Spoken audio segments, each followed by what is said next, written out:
Over the past 6 years, we have made significant, meaningful progress in securing the world's nuclear materials so that it never falls into the hands of terrorists. We've now removed or secured all the highly enriched uranium and plutonium from more than 50 facilities in 30 countries, more than 3.8 tons, which is more than enough to create 150 nuclear weapons. Well, President Obama has been looking for a few good ideas to prevent nuclear terrorism. Today, at a summit meeting of more than 50 nations, Mr. Obama said the international community holds 2,000 tons of nuclear material, and if an amount the size of an apple fell into the wrong hands, it would change the world. The danger of a terrorist group obtaining and using a nuclear weapon is one of the greatest threats to global security.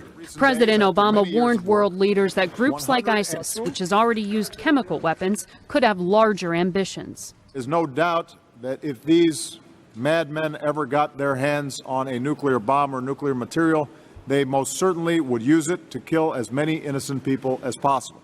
U.S. intelligence does not believe ISIS has the capability to build a nuclear warhead, but it could steal one, hijack a nuclear facility, or craft a so-called dirty bomb with material small enough to fit in a Coke can. There have been over 2,500 incidents of nuclear material theft or unauthorized activity in the past 20 years. The White House wants to reduce global stockpiles of nuclear weapons and secure atomic material at energy plants, hospitals, and universities. Keeping nuclear weapons out of the hands of terrorists and countries that sponsor them is one of the goals of President Obama's nuclear summit, which continues in a few minutes with a working dinner at the White House. Correspondent Rich Edson tells us one nation in particular is getting a lot of attention. This was the focus of world leaders today, containing North Korea, its provocations and threats. At the Nuclear Security Summit in Washington, President Obama met with South Korean President Park and Japanese Prime Minister Abe. Later, a one-on-one meeting with Chinese President Xi. President Xi and I are both committed to the denuclearization of the Korean Peninsula and full implementation of UN sanctions. So we're going to discuss how we can discourage action like nuclear and missile tests that escalate tensions and violate international obligations. In January, North Korea conducted its fourth nuclear test. Earlier this month, it continued its recent string of ballistic missile tests, and it has threatened to attack the United States and its allies. The president's had 7 summits like this, and in the process, North Korea has built 20 nuclear weapons. So, clearly these summits are being very ineffectual in addressing what is one of the world's most dangerous nuclear problems. There is more trouble tonight for President Obama's nuclear summit, already hamstrung by the absence of nuclear superpower Russia. Iran is once again seemingly thumbing its nose at the U.S. and President Obama's legacy nuclear deal. Correspondent Kevin Cork tells us about it tonight from the White House. Even as White House officials prepare to welcome leaders from 56 countries taking part in the Nuclear Security Summit, the list of those missing and the increasing strain among those expected to attend threatens to overshadow the event. Noticeably absent from the gathering designed to keep nukes out of the hands of rogue nations and terrorists, leaders from Iran and Russia. I think we'd prefer that they were participating constructively, but look, there are a lot of things that we'd prefer the Russians do that they don't do. While the Russians refused to show, Iran, the focus of last year's multinational nuclear accord, simply wasn't invited. And in a clear signal, both to his country's hardliners and to the world, Iran's supreme leader, Ayatollah Khamenei, declared that his country would not stop in its drive toward a nuclear future. Iran's supreme leader, Ayatollah Khomeini, says his country needs its missile program in order to negotiate from a position of strength. These comments come as the U.S. and Western powers are pushing the UN to take action against Iran over its recent missile tests, which threaten Israel. Khomeini says diplomacy and international negotiations can't replace Iran's military strength. He's also mocking those who say the future of the world is diplomacy and not missiles, and says that would be seen as treason in Iran. Earlier this month, Iran tested ballistic missiles that are capable of carrying nuclear weapons, and wrote a message about destroying Israel on one.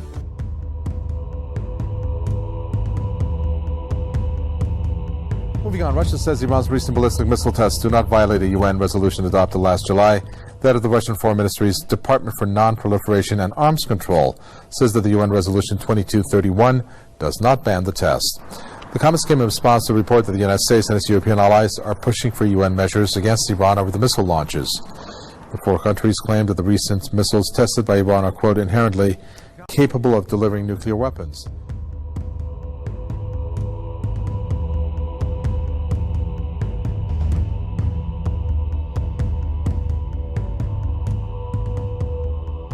One reason that Ezekiel 38 is so prominent to most Bible students is for two reasons. One is this attempted invasion is intervened. God intervenes that attack, and that in itself is significant because He very overtly is preventing that going forward. The second reason it's so well known, it appears to allude to nuclear weapons.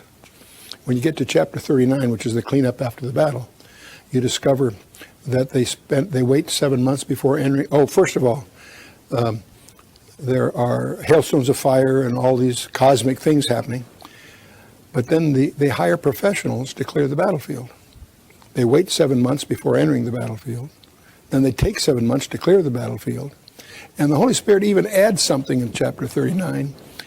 If a passenger passing through that area sees something that the professionals, what the professionals do, they clear the battlefield and they bury what they find east of the Dead Sea.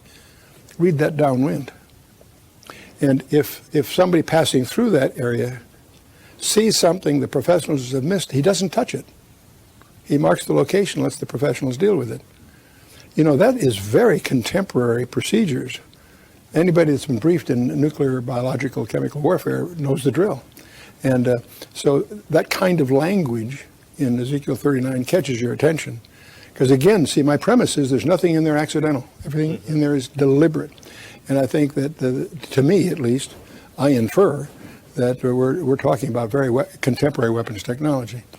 But now the big debate about that passage is, does it occur? See, very competent scholars like Hal Lindsey and others see that whole event as part of the Armageddon scenario, as outlined in Daniel 11, that it's part of the climactic end. There are some of us, and I side with them, that believe the Ezekiel 38 event occurs before the 70th week of Daniel. It's not part of the Armageddon scenario, in fact. And there's some technical reasons we hold that view.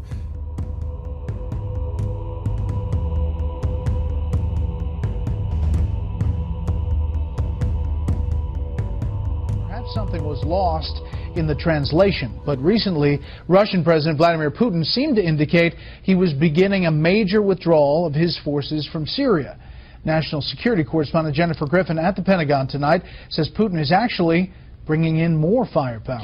When a Russian drone flew over Syria recording this video after Russian warplanes helped Assad's forces retake Palmyra from ISIS earlier this week, some Syria observers were surprised. They thought the Russians had pulled out of Syria.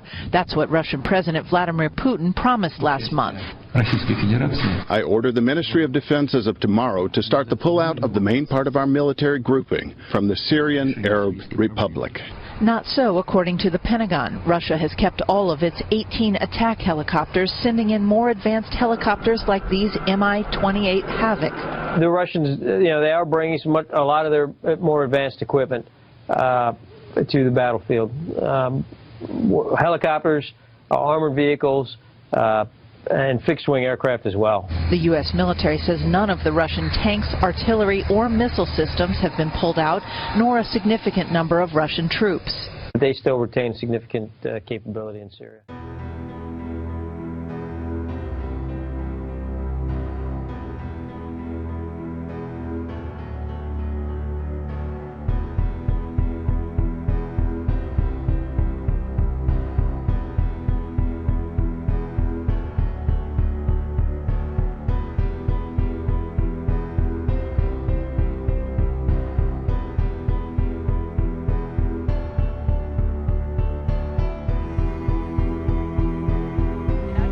That I guarantee is probably going to make your skin crawl. Thousands of bees on the attack in Arizona. More than a dozen people were victimized before these bees were finally chased away. This video is alarming, probably unlike anything you've ever seen before. And ABC's Marcy Gonzalez has the story for us this morning. Hi, Marcy. Hi, Paula. An absolutely terrifying ordeal for these people. Many of them were in a mosque when the bees suddenly flew inside and started stinging. The swarm was so big, roads in the area had to be shut down until crews could get the dangerous problem under control.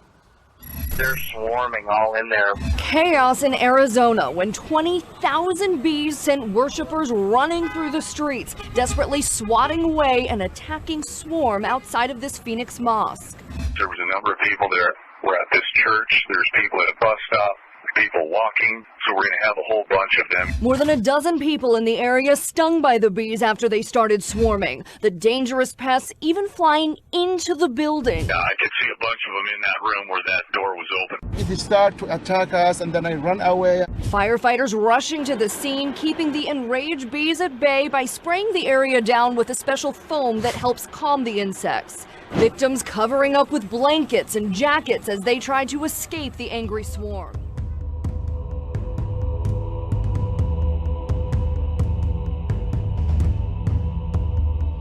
Little kids allegedly involved in one big plot. First grade students at this Anchorage charter school suspended after allegedly plotting to poison and kill a fellow student. School officials say they found out about the morbid alleged plan only after another classmate overheard the students talking about it. We're grateful that we had students come forward and share their concern.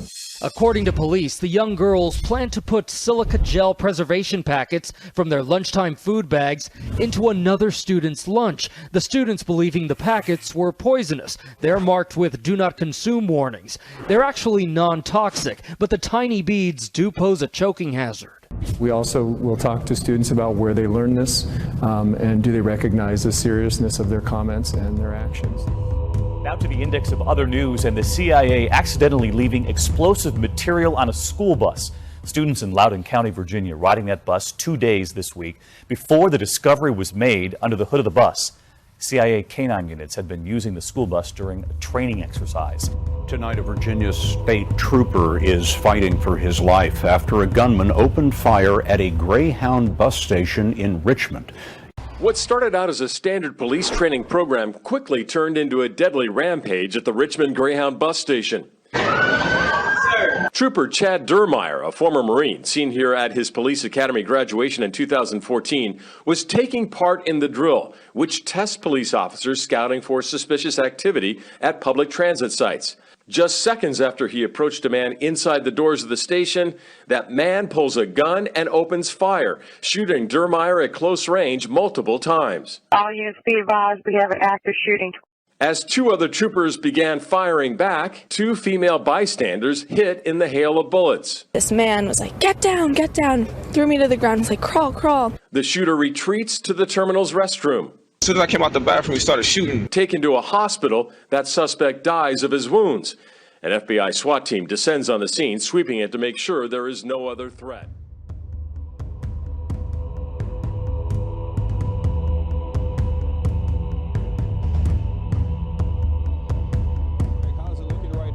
To normal here in the Times Square area, but give it about an hour or so ago. Take a look at this video. It was like a ghost town around here. The main reason because of this truck. The deal is that according to NYPD, it was left unattended. No one knew who the driver was. The thing was running. There were also wires on the seat.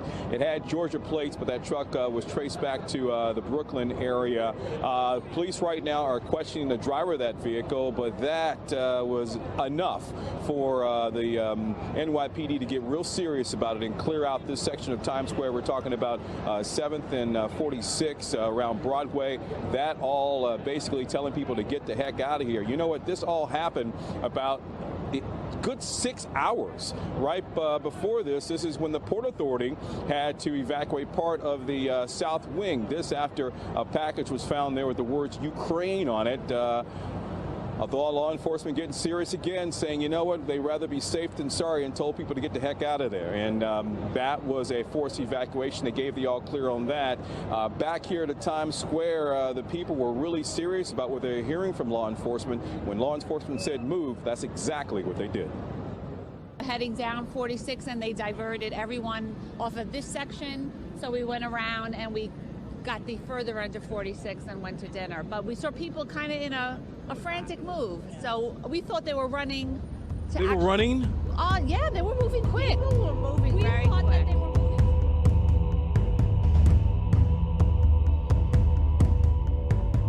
But Daddy doesn't feel happy as a boy. So, we have decided to help Daddy become the person that his brain and his heart tell him that he really is. So instead of... Yes, exactly. So when Mommy and Daddy went on that date on Saturday, we went and got some new clothes.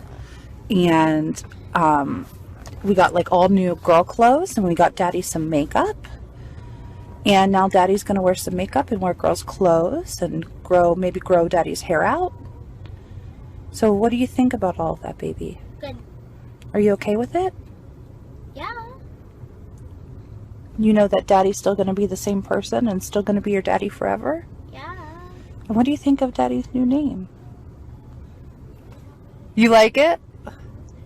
Can you look at the camera and tell Daddy Mallory what you think? It feels good. Can you tell her how much you love her? Daddy is a her? Daddy is a her. Daddy, I love you so much. Even though you're a her, I still love you. Aww. Tonight in North Carolina, they are facing a business boycott over a law that critics consider anti-gay. This week, Georgia's governor vetoed a similar bill, but North Carolina's governor is defending his new law.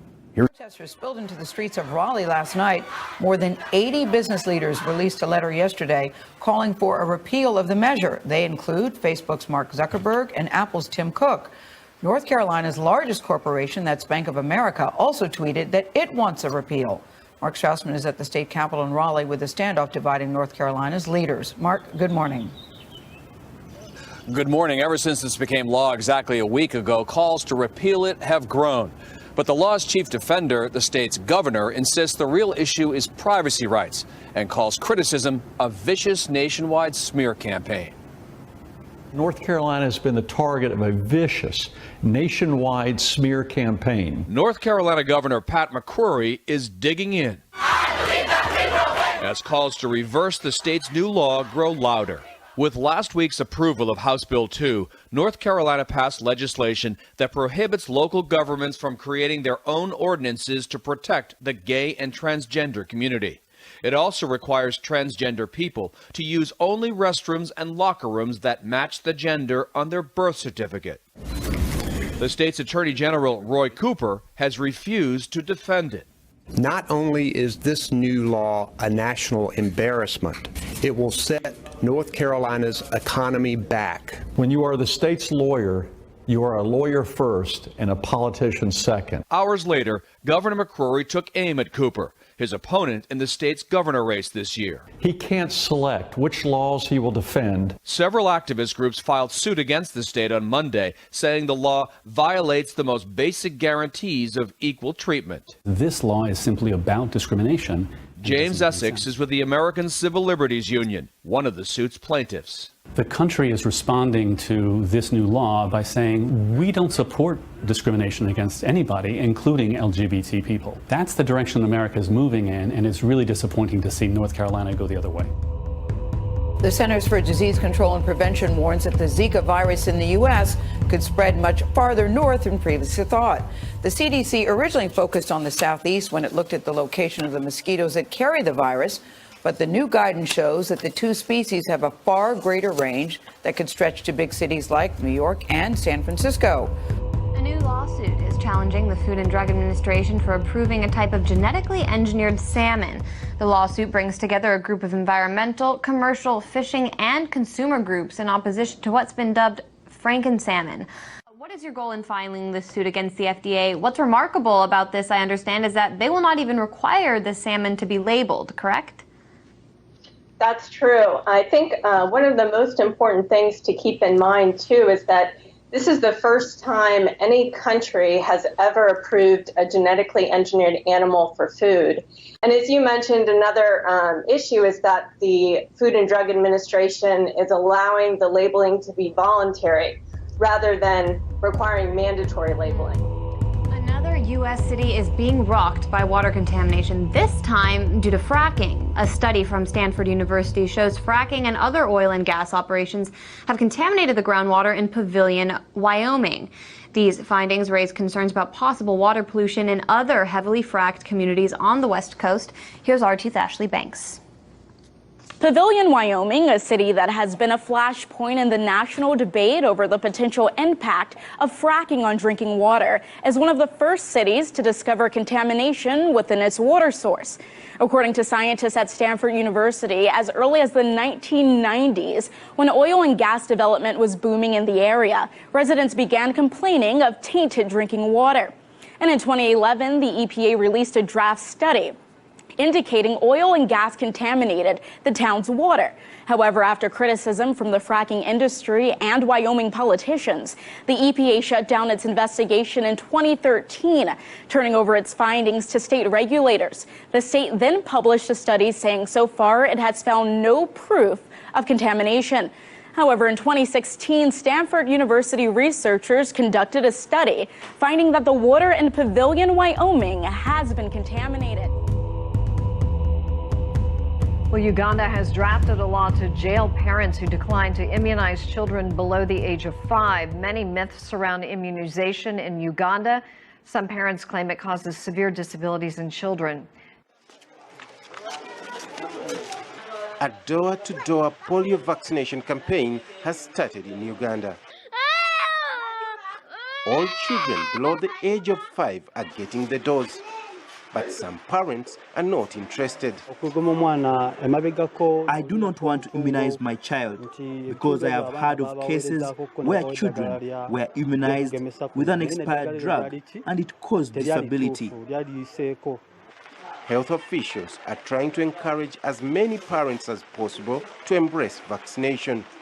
Lawmakers believe if the bill is passed into law, it will help save many lives of children who die from preventable diseases. They are now urging neighboring countries like South Sudan and Democratic Republic of Congo to strengthen their capacity to fight the spread of immunizable diseases. Now, fears of a measles outbreak in Northern California. A student at a California elementary school with one of the lowest vaccination rates in the state, by the way, came to school infected with the disease just before spring break. That forced the school northeast of Sacramento to shut down, and it is not allowing unvaccinated students back in until April 8th at the earliest. Chief Correspondent Jonathan Hunt is following the story live from our Los Angeles newsroom. Jonathan.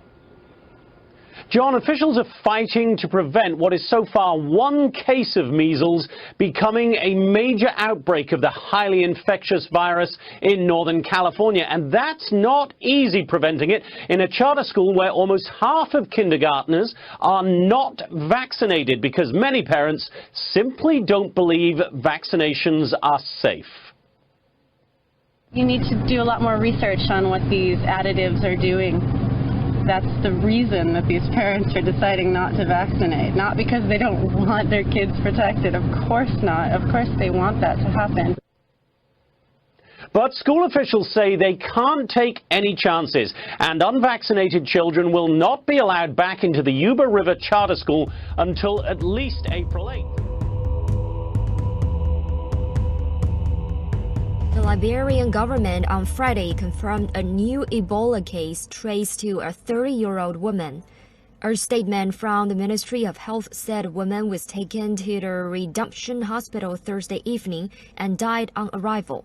This latest pronouncement by the ministry comes more than 2 months after the virus that killed more 4,800 was declared over in the country. The health official told CNC that a recurrence is a setback to the progress made in curtailing the virus in a West African nation.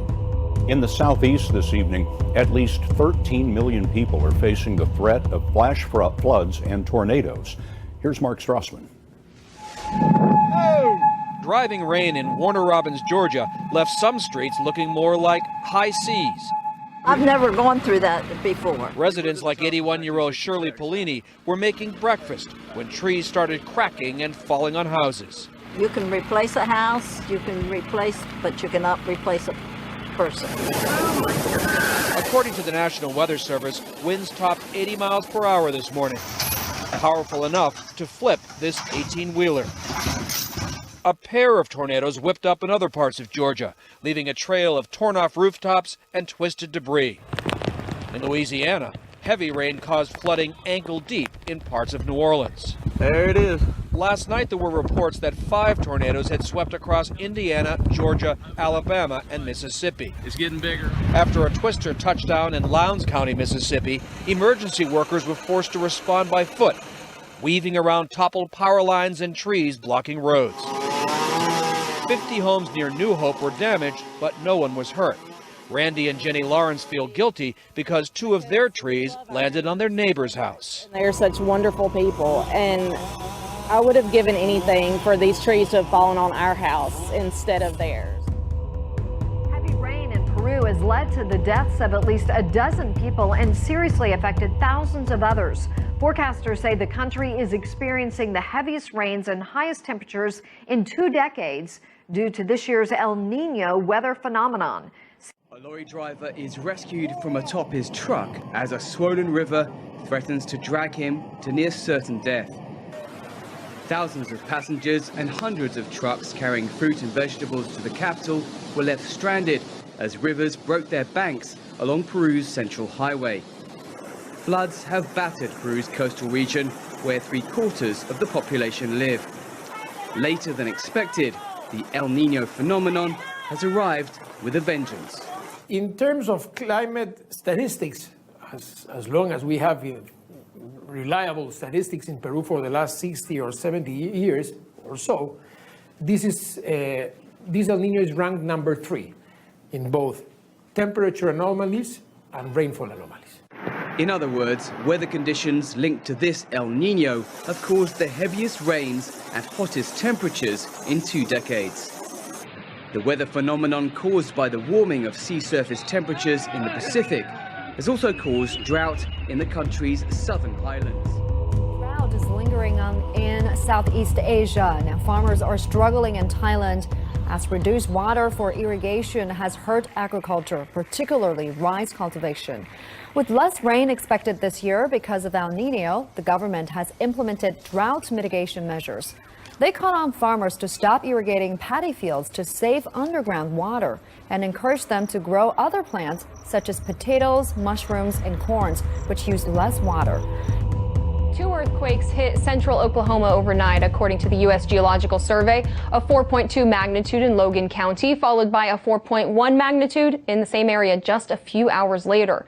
The USGS says you could feel it as far as north as Wichita, Kansas, though there's no reported damage or injuries. Earthquakes are nothing unusual for America, considering how often they happen in California along the fault lines. But it's a different story in Oklahoma. Its tremors are believed to be caused by oil and gas fracking. On Monday, the USGS released a report saying Oklahoma has a 1 in 8 chance of damaging quakes in 2016, surpassing the quake state of California. The U.S. Geological Survey said an earthquake measuring 6.1 on the Richter scale jolted 120 kilometers northeast of Angaram, Papua New Guinea on Friday. The epicenter, with a depth of 14.75 kilometers, was initially determined to be at 3.433 degrees south latitude and 144.9489 degrees east longitude.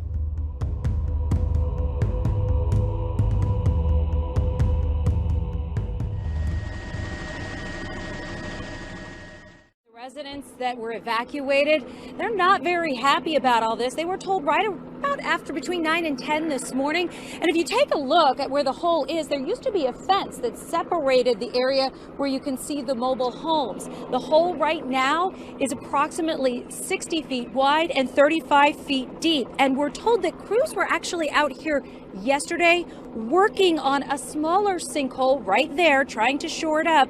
when it opened up more today, and then it compromised the utility lines, the sewer and the water lines. And because they're not sure if this hole is going to get any bigger, they just took some extra precautions and decided to evacuate 6 of the homes you see there.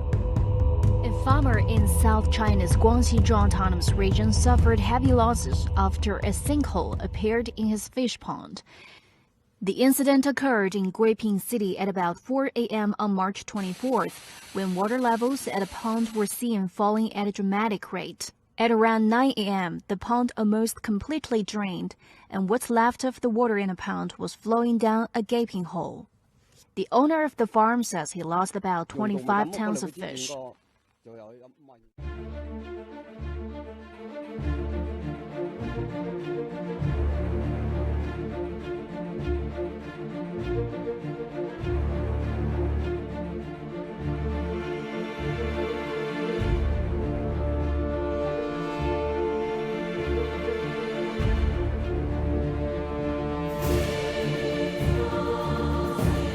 Sentinel-3A satellite recently began providing data from orbit.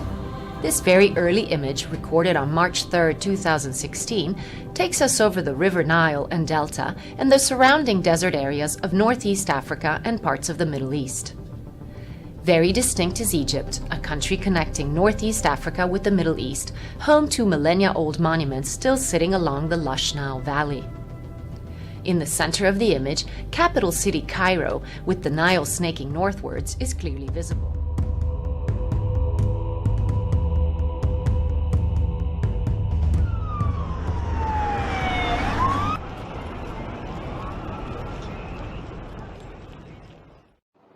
Turkey has been devastated by a string of terrorist attacks since July. The 2 attacks in Istanbul, one in January and another in March, both targeted tourist locations. The 16 people killed, all foreigners.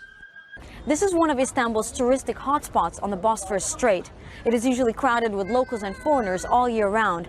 There are many elite hotels like this one behind me, the House Hotel, located on this strip. However, business owners are saying they were strongly affected by the recent attacks in Turkey. We started there really well. Our reservation really picked up and we thought we're going to have a fantastic year. Then afterwards, unfortunately, another 2 incidents, one in Ankara, one in Istiklal, and some other visitors, tourists got killed. Then our reservation really dropped down. We got affected really badly. It's no surprise that Turkey's tourism industry has been hit hard by these explosions. Tourists were seen fleeing with their luggage in Taksim Square after the latest bombing on Istiklal Street, one of the country's most famous shopping districts. Agencies received immediate cancellations. Overall bookings are down by about 50%.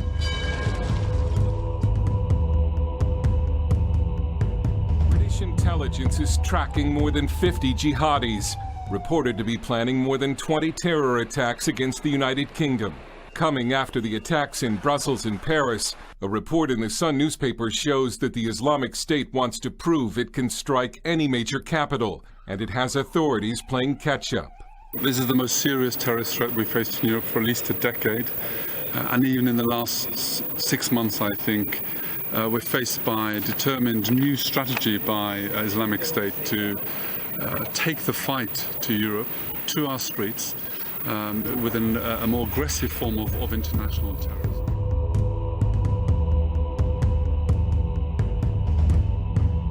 Russia has slammed NATO for planning to deploy more forces near its borders in Eastern Europe. Russian ambassador to NATO, Alexander Grushko, said deploying a surplus armored brigade runs counter to the Russia-NATO Founding Act. He said Moscow does not accept attempts to justify the deployment of more NATO forces on the basis of rotation. His comments come as the Pentagon says it will begin continuous rotations of an additional armored brigade of about 4,200 in Eastern Europe beginning in early 2017. A top U.S. general also says NATO and Pentagon are switching their defense doctrine from assurance to deterrence in Eastern Europe.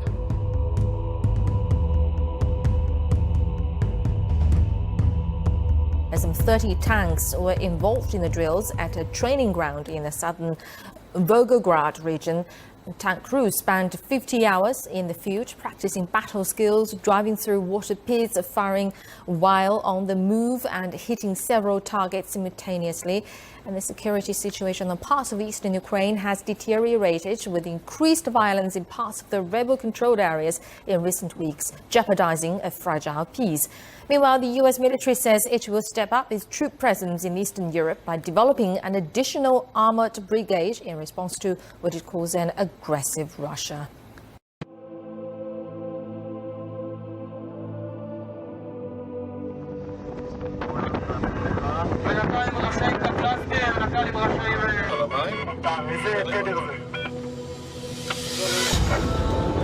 Thank you.